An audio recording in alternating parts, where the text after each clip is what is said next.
guys! Welcome back to my channel. So, today pupunta tayo sa new lounge kasi magpapaayos ako ng lashes.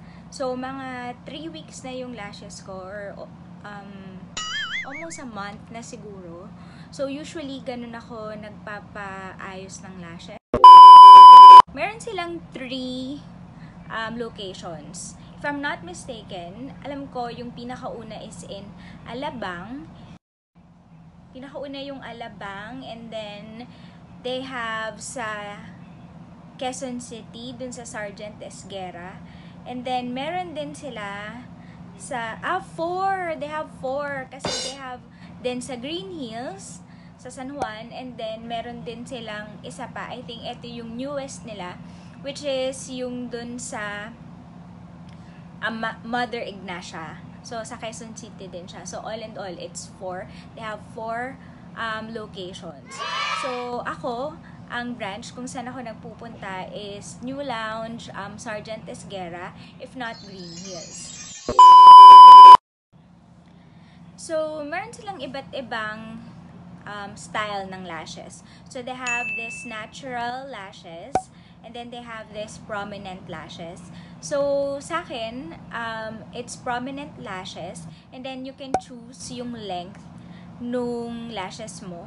So, and then yung curl. So, sa akin, it's prominent lashes, yung style, and then yung length is 11, and then yung curl is super curl. May C-curl, and then may super curl. So, yung super curl as in sobrang ganyan talaga yung lashes mo.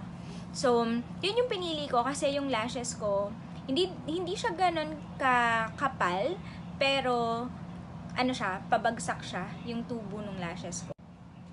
Ayan. So, guys, just to give you a quick background kung kailan ako nag-start mag-lash extension. So, I started 2015 sa May MOA. If I'm not mistaken, the name of the place is Lash Wishes, wherein they use their, if not synthetic, yung material nung lashes, it's mink hair. So, I stopped nung 2017 kasi medyo malayo na sa akin yung mga lash salons. Tapos, from 2018, mga latter part ng 2018, yun, I found New Lounge. Wherein, doon naman sa New Lounge, they use this, they call it sable lashes. So, when you touch it, kasi meron sila doon yung comparison from synthetic, mink, and then the sable lashes nga. Yung sable lashes, pagka nakalagay siya sa lashes nyo, dun sa original lashes nyo, para siyang wala lang. Unlike, based from my experience, unlike synthetic lashes, mabigat siya, yung mga synthetic lashes. Like, you can feel na meron talagang nakalagay dun sa lashes nyo. Dun sa original lashes nyo. Parang may nakapatong, ganyan. Pero itong sable lashes, wala. This is not sponsored. When I go to New Lounge, I pay for my lash extensions. So, this is my review or comment based from my experience. So, wala siya talaga, hindi mo mararamdaman na merong nakapatong or nakadugtong, like naka-extend dun sa original lashes nyo. So, yun siya. It's kind of different naman when it comes to the price. I will show the list here ng yung prices nila.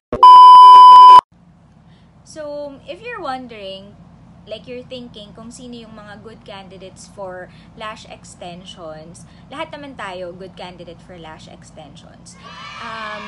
If you want to look parang prettier or also yung eyes mo more open, then I think you can really get the lash extensions. Pero just may advice kasi I know marami namang lash extensions everywhere.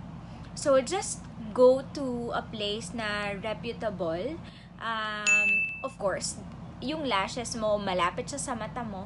So, I really suggest na you go to a place na yung comfortable ka when you do their service. Wag lang tayong magsettle dun sa porket mura siya. So, of course, syempre, you get what you pay for, 'di ba? So, since it's kind of sensitive, it's near your eyes, so I suggest na, ayun nga, go to a reputable place to be safe.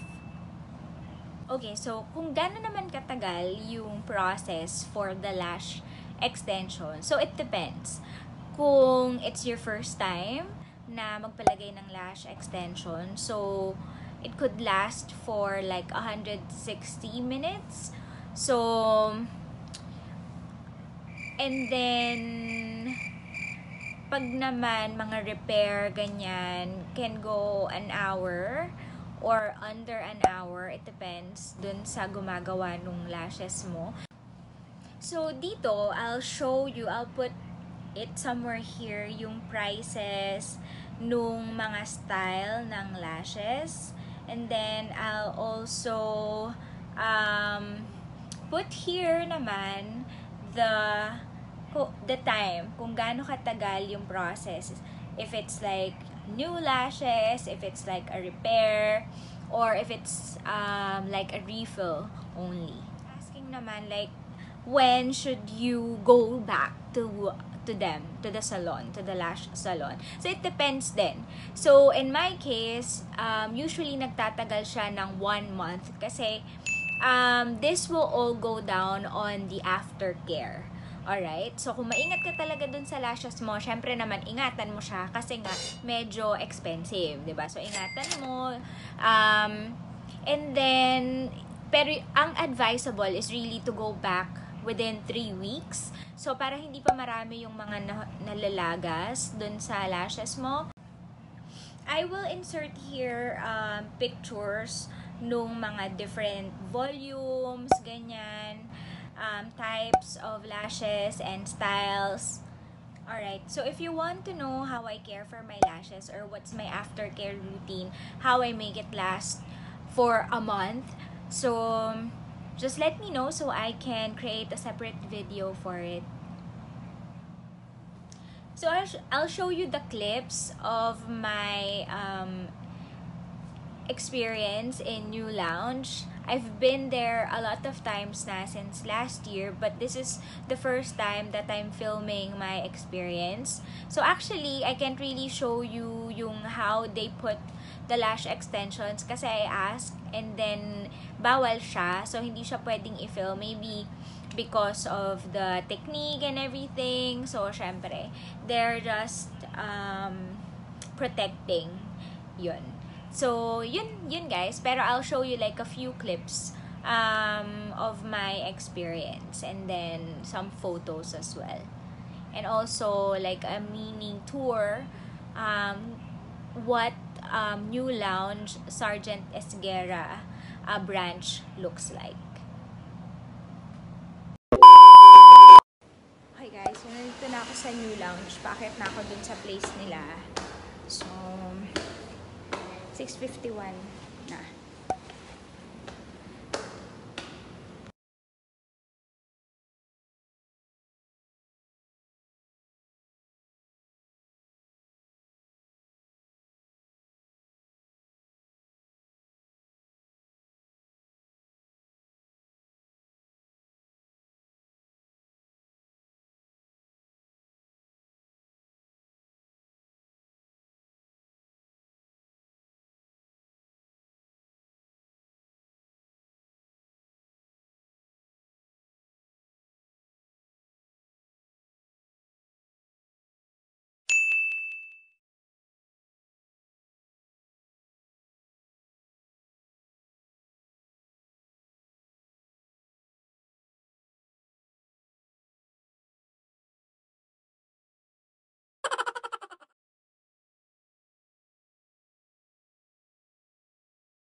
Okay guys, so that's it. That's the video for today. Thank you so much for watching, and if hindi ka pa nakasubscribe, again, just click the subscribe button down below, and also just hit the bell button as well para ma-notify ka dun sa mga bago kong videos. So that's it guys. Thank you for watching.